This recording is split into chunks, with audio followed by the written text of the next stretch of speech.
शुरू करते हैं आज का प्रैक्टिस सेट, शैव एवं भागवत धर्म से संबंधित महत्वपूर्ण प्रश्न। दोस्तों, प्रश्नों पर आने से पहले आइए शैव धर्म और भागवत धर्म के बारे में जान लेते हैं। तो दोस्तों, शैव धर्म क्या है? भगवान शिव की पूजा करने वालों को शैव और शिव से संबंधित धर्म को शैव धर्म कहा गया है। शिवलिंग उपासना का प्रारंभिक पुरातात्विक साक्ष्य हड़प्पा संस्कृति के अवशेषों से मिलता है। दोस्तों, एक और तथ्य है कि ऋग्वेद में शिव के लिए रुद्र नामक देवता का उल्लेख है और अथर्ववेद में शिव को भव, शर्व, पशुपति और भूपति कहा गया है और लिंग पूजा का पहला स्पष्ट वर्णन मत्स्य पुराण में मिलता है। महाभारत के अनुशासन पर्व से भी लिंग पूजा का वर्णन मिलता है। दोस्तों, रुद्र के पत्नी के रूप में पार्वती का नाम तैत्तिरीय आरण्यक में मिलता है और शिव की पत्नी के सौम्य रूप हैं पद्मा, पार्वती, उमा, गौरी और भैरवी। वामन पुराण में शैव संप्रदाय की संख्या जो है वो 4 बताई गई है। इसमें पाशुपत, कापालिक, कालामुख और लिंगायत संप्रदाय हैं। वैष्णव धर्म के बारे में जानते हैं। तो दोस्तों, वैष्णव धर्म ये भागवत अथवा वैष्णव धर्म ये इसका चरमोत्कर्ष गुप्त राजाओं के शासनकाल में हुआ। गुप्त नरेश वैष्णव मत के अनुयायी थे और उन्होंने इसे अपना राजधर्म बनाया था। परंपरा या अनुश्रित के अनुसार भागवत धर्म के प्रवर्तक वृषनिवंशी कृष्ण थे, जिन्हें वसुदेव का पुत्र होने के कारण वासुदेव कृष्ण कहा जाता है। और वैष्णव धर्म का प्रारंभिक रूप भागवत धर्म के अंतर्गत देवकी पुत्र भगवान वसुदेव कृष्ण के पूजन में प्रदर्शित होता है, जो संभवतः 6ठी शताब्दी ईसा पूर्व के पहले स्थापित हो चुका था। तो याद रखिएगा दोस्तों, वैष्णव धर्म का विकास भागवत धर्म से हुआ है और नारायण के पूजक मूलतः पंचरात्र कहे जाते थे। और ये आपने जान लिया कि वैष्णव धर्म के प्रवर्तक कृष्ण थे, जो वृषण कबीले के थे और जिनका निवास स्थान मथुरा था। तो शैव और भागवत धर्म के बारे में संक्षिप्त जानकारी के बाद आइए प्रश्नों पर आते हैं। पहला प्रश्न है दोस्तों, देखिए महत्वपूर्ण प्रश्न है ये आपका कि प्राचीन भारत के विश्वोत्पत्ति विषयक धारणाओं के अनुसार 4 युगों के क्रम का जो 4 युगों के चक्र का क्रम किस प्रकार है? ऑप्शन है आपके द्वापर, कृत, त्रेता और कलि, कृत, द्वापर, त्रेता और कलि, कृत, त्रेता, द्वापर और कलि, या फिर त्रेता, द्वापर, कलि और कृत। तो सही उत्तर क्या हो जाएगा? दोस्तों, आप जान लीजिए कि जो प्राचीन भारत के विश्व उत्पत्ति विषयक धारणाओं के अनुसार 4 युगों के चक्र का जो क्रम है वो है कृत, त्रेता, द्वापर और कलयुग। बहुत ही महत्वपूर्ण प्रश्न है दोस्तों आप सभी के लिए। आप जान लीजिए कृत यानी सतयुग, त्रेता, द्वापर और कलि ये प्राचीन भारत की विश्वोत्पत्ति विषयक धारणाओं के अनुसार जो है 4 युगों का सही क्रम है। तो सही उत्तर क्या हो जाएगा? दोस्तों, सही उत्तर ऑप्शन सी हो जाएगा। कृत, त्रेता, द्वापर और कलि ये प्राचीन भारत के अनुसार 4 युगों के चक्र का क्रम है। अगला प्रश्न है दोस्तों, अर्धनारीश्वर मूर्ति में आधा शिव और आधा पार्वती प्रतीक हैं किसके? पहला है पुरुष और नारी के योग का, देवता और देवी के योग का, देव और उसकी शक्ति का योग और उपरोक्त किसी का नहीं। तो सही उत्तर क्या हो जाएगा? दोस्तों, सही उत्तर आपका हो जाएगा देव और उसकी शक्ति का योग, ऑप्शन सी। देखिए, बहुत ही महत्वपूर्ण प्रश्न है दोस्तों। अर्धनारीश्वर मूर्ति जो है उसमें आधा पुरुष और आधा शिव और आधा पार्वती जो हैं इनकी कल्पना की गई थी। प्राचीन काल में जो अर्धनारीश्वर हैं उसके रूप में शिव की कल्पना की गई है, जो पुरुष एवं प्रकृति अथवा देव और उनकी शक्ति के योग को दर्शाता है। तो ऑप्शन सी आपका सही उत्तर है। अगला प्रश्न है, नयनार कौन थे? आपको बताना है। बहुत ही महत्वपूर्ण प्रश्न है। शैव, शाक्त, वैष्णव या सूर्योपासक?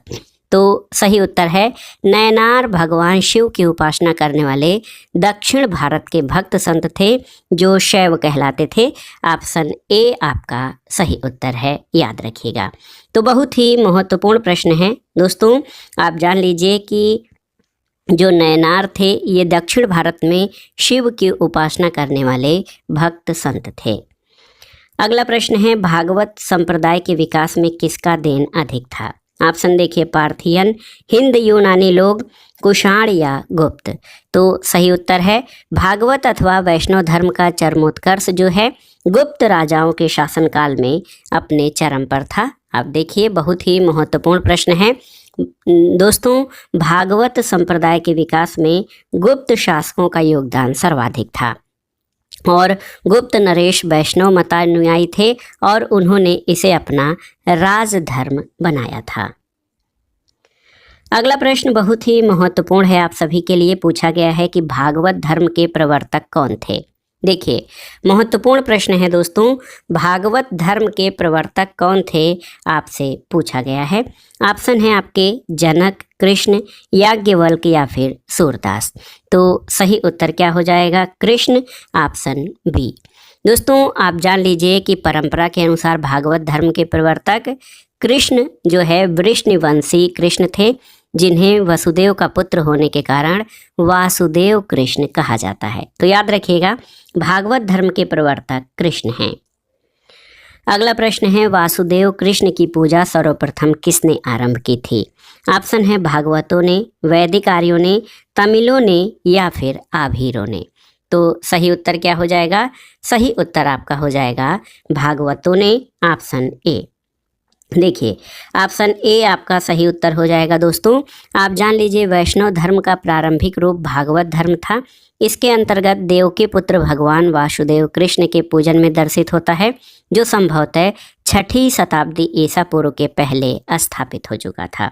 तो याद रखिएगा वासुदेव कृष्ण की पूजा सबसे पहले भागवतों ने प्रारंभ की थी। अगले प्रश्न पर आते हैं दोस्तों, प्रश्न संख्या 7 बहुत ही महत्वपूर्ण प्रश्न है आप सभी के लिए। आप देख सकते हैं प्रश्न संख्या 7 पर आ जाइए। ये है कि निम्नलिखित में से किस देवता को कला में हल लिए प्रदर्शित किया गया है? ऑप्शन है कृष्ण, बलराम, कार्तिकेय या मैत्रेय। तो सही उत्तर क्या हो जाएगा? सही उत्तर बलराम, ऑप्शन बी। दोस्तों आप जान लीजिए कि भारतीय सांस्कृतिक परंपरा के अनुरूप कला में हल लिए कृष्ण के भाई बलराम को प्रदर्शित किया गया है। उनको हलधर के नाम से भी जाना जाता है। अगला प्रश्न है भागवत संप्रदाय में भक्ति के कितने रूपों की चर्चा की गई है? तो सही उत्तर है भागवत संप्रदाय में दोस्तों मोक्ष प्राप्ति के लिए भक्ति के 9 रूपों की चर्चा की गई है, जिसको कि नवधा भक्ति की संज्ञा दी जाती है। तो याद रखिएगा भागवत संप्रदाय में भक्ति के 9 रूपों यानी नवधा भक्ति की कल्पना की गई है। अगला प्रश्न है दोस्तों भागवत धर्म से संबंधित प्राचीनतम अभिलेखीय साक्ष्य क्या है? ऑप्शन है समुद्रगुप्त का इलाहाबाद अभिलेख, हेलियोडोरस का बेसनगर अभिलेख, स्कंदगुप्त का भीतरी स्तंभ लेख या महरौली स्तंभ लेख। तो सही उत्तर क्या हो जाएगा? सही उत्तर ऑप्शन बी, हेलियोडोरस का बेसनगर अभिलेख। दोस्तों आप जान लीजिए कि बेसनगर अभिलेख का हेलियोडोरस ये जो है तक्षशिला का निवासी था और भागवत धर्म से संबंधित अभिलेखी साक्ष्य हेलियोडोरस का बेसनगर अभिलेख है। अगला प्रश्न है बेसनगर अभिलेख का हेलियोडोरस कहाँ का निवासी था? पुष्कलावती, तक्षशिला, साकल या फिर मथुरा। तो सही उत्तर है दोस्तों बेसनगर अभिलेख का हेलियोडोरस ये तक्षशिला का निवासी था। और आप जान लीजिए कि भागवत धर्म से संबंधित प्राचीनतम अभिलेखी साक्ष्य हेलियोडोरस का बेसनगर अभिलेख है। अगला प्रश्न है विष्णु के किस अवतार को सागर से पृथ्वी का उद्धार करते हुए अंकित किया जाता है? कच्छप, मत्स्य, वाराह या फिर नृसिंह आपको बताना है। तो सही उत्तर ऑप्शन सी वाराह हो जाएगा। दोस्तों भगवान विष्णु ने दैत्यराज हिरण्याक्ष का वध करने के लिए वाराह रूप धारण किया था और उसके चंगुल से पृथ्वी को मुक्त कराया था। तो याद रखिएगा ऑप्शन सी वाराह आपका सही उत्तर है। अगला प्रश्न है दोस्तों भारत में आस्तिक और नास्तिक संप्रदायों में कौन सा विभेदक लक्षण है? ऑप्शन है ईश्वरी सत्ता में आस्था, पुनर्जन्म के सिद्धांत में आस्था, वेदों की प्रामाणिकता में आस्था और स्वर्ग तथा नर्क की सत्ता में विश्वास। तो सही उत्तर क्या हो जाएगा? सही उत्तर ऑप्शन सी वेदों की प्रामाणिकता में आस्था। दोस्तों आप जान लीजिए आस्तिक संप्रदाय वे हैं जो वेदों की प्रामाणिकता को मानते हैं और नास्तिक संप्रदाय वे हैं जो वेदों की प्रामाणिकता को नहीं मानते हैं। ऑप्शन सी आपका सही उत्तर हो जाएगा। अगला प्रश्न बहुत ही महत्वपूर्ण है कि निम्नलिखित में से कौन मोक्ष के साधन के रूप में ज्ञान, कर्म और भक्ति को समान महत्व देता है। ये भी बहुत ही महत्वपूर्ण प्रश्न है। अद्वैत वेदांत, विशिष्टाद्वैत वेदांत, भगवत गीता या मीमांसा। तो सही उत्तर है भगवत गीता। दोस्तों आप जान लीजिए भगवत गीता में ज्ञान, कर्म और भक्ति को समान महत्व दिया गया है। तो याद रखिएगा मोक्ष के साधन के रूप में भगवत गीता में ज्ञान, कर्म और भक्ति को समान महत्व प्राप्त है। अगला प्रश्न बहुत ही महत्वपूर्ण है। निम्नलिखित में से कौन एक गीता की मुख्य शिक्षा है। कर्म योग, ज्ञान योग, भक्ति योग, निष्काम कर्म योग या अस्पर्श योग। तो सही उत्तर है निष्काम कर्म योग, ऑप्शन डी। दोस्तों आप जान लीजिए कि गीता की मुख्य शिक्षा निष्काम कर्मयोग है। गीता का कर्मयोग निष्काम कर्मयोग है। निष्काम कर्मयोग का अर्थ होता है कि हम कर्म को सदैव साध्य के रूप में देखें, उसे कभी साधन के रूप में न ग्रहण करें। और ये भी कहा जाता है कि हमें कर्म करना चाहिए, फल की चिंता नहीं करनी चाहिए। निष्काम भाव से बिना किसी जो है इच्छा के जब हम अपना कर्म करेंगे तो उद्देश्यों की प्राप्ति स्वतः हो जाएगी। अगला प्रश्न है वह प्राचीन स्थल जहाँ 60,000 मुनियों की सभा में संपूर्ण महाभारत कथा का वाचन किया गया था, कहाँ है। ऑप्शन है अहिच्छत्र, हस्तिनापुर, काम्पिल्य या नैमिषारण्य। तो सही उत्तर है नैमिषारण्य, ऑप्शन डी। दोस्तों उत्तर प्रदेश के सीतापुर जनपद के नैमिषारण्य में 60,000 मुनियों का निवास माना जाता है। यहीं पर 60,000 मुनियों की सभा में संपूर्ण महाभारत की कथा का वाचन किया गया था। अगला प्रश्न है दोस्तों महत्वपूर्ण प्रश्न है, आप देख सकते हैं कि रामायण के किस कांड में राम और हनुमान की पहली भेंट का वर्णन है। किष्किंधा कांड, सुंदरकांड, बाल कांड या उपरोक्त में से कोई नहीं। तो सही उत्तर है दोस्तों किष्किंधा कांड में, ऑप्शन ए आपका सही उत्तर है। दोस्तों संस्कृत भाषा में रचित रामायण में कुल 7 कांड या 7 अध्याय हैं। इसका चौथा अध्याय किष्किंधा कांड है जिसमें राम और हनुमान की भेंट तथा बाली वध और सुग्रीव के शासक बनने का वर्णन है। तो याद रखिएगा किष्किंधा कांड में राम और हनुमान की पहली भेंट का वर्णन है। अगला प्रश्न है दोस्तों कालिका पुराण किस धर्म से संबंधित है। वैष्णव, शाक्त, बौद्ध या फिर जैन। तो सही उत्तर क्या है। सही उत्तर है कालिका पुराण शाक्त से संबंधित है, ऑप्शन बी आपका सही उत्तर है। दोस्तों कालिका पुराण शाक्त धर्म से संबंधित है। कालिका पुराण को काली पुराण भी कहा जाता था और ये हिंदू धर्म की शाक्तवाद परंपरा में प्रमुख उप पुराणों में से एक है। अगला प्रश्न है दोस्तों पुरी में रथ यात्रा किसके सम्मान में निकाली जाती है। ये बहुत ही आसान सा प्रश्न है। ऑप्शन है भगवान राम के, भगवान विष्णु के, भगवान जगन्नाथ के या फिर भगवान शिव के। तो सही उत्तर है प्रतिवर्ष आषाढ़ माह के शुक्ल पक्ष में उड़ीसा में पुरी में दोस्तों भगवान जगन्नाथ, ऑप्शन सी आपका सही उत्तर है। भगवान जगन्नाथ यानी श्री कृष्ण, बलराम और सुभद्रा के सम्मान में रथ यात्रा निकाली जाती है। तो याद रखिएगा ऑप्शन सी आपका सही उत्तर हो जाएगा। ओडिशा के पुरी में भगवान जगन्नाथ यानी कृष्ण के सम्मान में रथ यात्रा निकाली जाती है। अगला प्रश्न है कि नासिक में कुंभ मेला किस नदी के तट पर लगता है, आपको बताना है। महत्वपूर्ण प्रश्न है। ऑप्शन देखिए ताप्ती, नर्मदा, कोयना या गोदावरी। तो सही उत्तर ऑप्शन डी गोदावरी नदी हो जाएगा। दोस्तों याद कर लीजिए कि नासिक में जो कुंभ मेला है वो गोदावरी नदी के किनारे लगता है। अगला प्रश्न है कि निम्नांकित में कौन प्रस्थान त्रयी में शामिल नहीं है। देखिए भागवत, भगवत गीता, ब्रह्मसूत्र या उपनिषद। तो सही उत्तर क्या हो जाएगा दोस्तों। सही उत्तर हो जाएगा भागवत।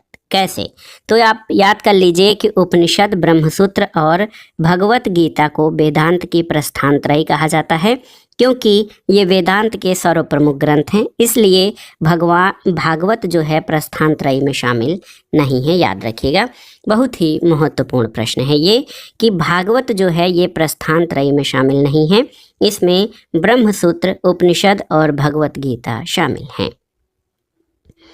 अगला प्रश्न है दोस्तों, हेलियोडोरस का बेस नगर अभिलेख संदर्भित है। संकर्षण और वासुदेव से, संकर्षण और प्रद्युम्न से, संकर्षण प्रद्युम्न और वासुदेव से, या केवल वासुदेव से। तो सही उत्तर ऑप्शन डी, केवल वासुदेव से। दोस्तों, भागवत धर्म से संबंधित प्रथम उपलब्ध प्रस्तर स्मारक बेस नगर यानी विदिशा का गरुड़ स्तंभ है। इस पर उत्कीर्ण लेख में हेलियोडोरस को भागवत तथा वासुदेव को देव देवस यानी देवताओं का देवता कहा गया है। तो इसमें केवल वासुदेव का उल्लेख है। ऑप्शन डी आपका सही उत्तर है। अगला प्रश्न है, सूची 1 का सूची 2 से सुमेलन करिए और दिए गए कोड के आधार पर सही उत्तर का चयन करिए। तो यहाँ पर जैन धर्म से कौन सा स्थल संबंधित है? तो याद रखिएगा, जैन धर्म से पावापुरी स्थल का संबंध है। हिंदू धर्म, तो ये वाराणसी या काशी हिंदू धर्म का जो है महत्वपूर्ण स्थल है। इस्लाम धर्म में मदीना महत्वपूर्ण स्थल है और ईसाई धर्म में वेटिकन। तो सही सुमेलन क्या हो जाएगा? 3, 4, 1 और 2। तो यहाँ पर देखिए ऑप्शन सी आपका सही उत्तर हो जाएगा।